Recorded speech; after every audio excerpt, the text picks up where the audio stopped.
Welcome everybody to the seasonal diet, eating what our ancestors ate when they ate it, like we were evolved to do. Ginger! You guys ask about it, happy to do a video.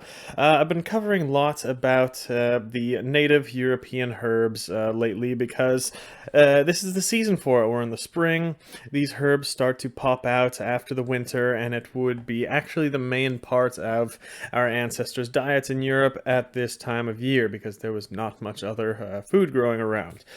Ginger is not native to Europe, but it has a long use of history in Europe. It's originally native to Southeast Asia, but it spread very far, very quickly too, to the Pacific Islands in Asia, being used in rituals there for healing and asking protection from the spirits.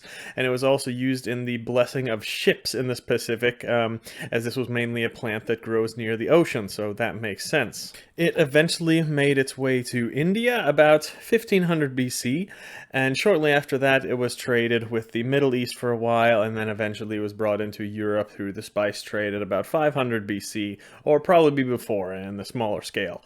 And as with most herbs, spices from the East and things like that, they were all brought around to Europe about the same time. The first written records of it come from China at the time of Confucius, who was said to eat it with every meal. We don't find written records of it coming into Europe until about 2,000 years ago, around the time of Pliny the Elder, and by that time it was somewhat of a rare spice, but it was known well enough to know that they came from Sri Lanka. That was recorded in the sources that we have of that.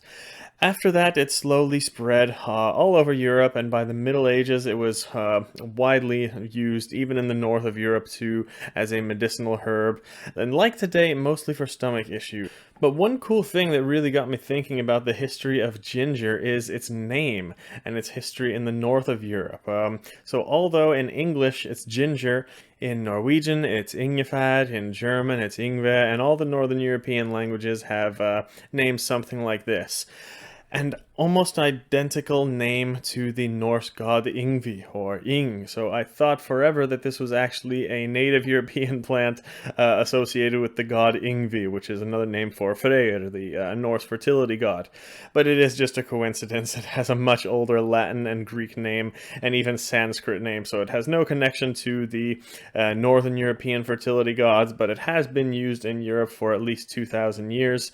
And it does have some room for the history of our ancestors' diets. So the difference is, where it grows native, they would have eaten it fresh for thousands of years.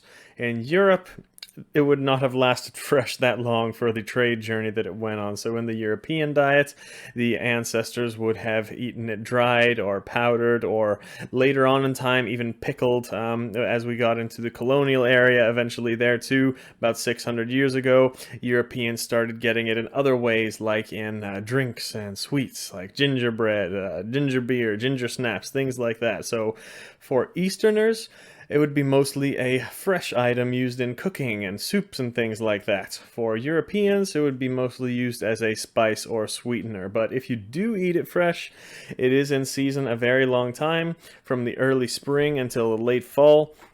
And this is common for foods from this region, as there is very little difference in weather there in Southeastern Asia, and it's growing season all year round, so at least relative to Europe. But as always, when something is dried and preserved, it can last a very long time, and it would have been one of the foods that our ancestors would have had year round.